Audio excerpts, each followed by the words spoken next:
IELTS reading এবং listening এর আনসারগুলো আপনি আনসার শিটে ক্যাপিটাল লেটারে লিখবেন না স্মল লেটারে লিখবেন। একসময় আমরা জানতাম যে স্মল লেটার ক্যাপিটাল লেটার এগুলো আসলে একটু ম্যাটার করে, কিন্তু পরবর্তীতে জানলাম যে এগুলো আসলে ম্যাটার করে না। আপনি ক্যাপিটাল লেটারে লিখতে পারেন, স্মল লেটারে লিখতে পারেন, নো প্রবলেম। কিন্তু আমি বেশিরভাগ শিক্ষার্থীদেরকে এই পরামর্শটা দিই যে আপনি ক্যাপিটাল লেটারে লেখেন। এটা কেন আমি বলি, দেখুন ইংরেজিতে এক একজন এক একভাবে লিখে, ঠিক আছে না?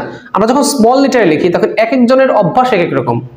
কেউ এনটাকে আর এর মতো লেখে, কেউ এক্স এর মতো লেখে, ঠিক আছে না? অনেক সময় ভি অনেকে ওয়াই এর মতো লেখে। সো স্মল লেটারে লিখলে এক একজনের এক এক মানে এক একটা লেটার এক একজনের এক এক রকম মনে হয়, কিন্তু ক্যাপিটাল লেটারে লিখলে সবাই কিন্তু সেম মনে হয়, মানে ক্যাপিটাল লেটারটা সবাই এক স্টাইলে লিখে।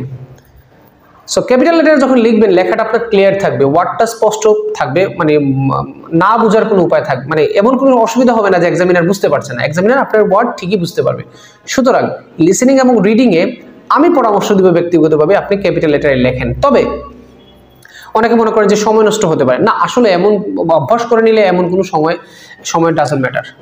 আপনার প্রশ্নের উত্তর ধরতে পেরেছেন, এটা লিখতে যে ক্যাপিটাল লেটারে লিখলে যে অনেক সময় চলে যাবে তা না। আপনার প্র্যাকটিস তো করছেন, প্র্যাকটিস করলে মোটামুটি দেখবেন সময় মতো কভার দিতে পারছেন।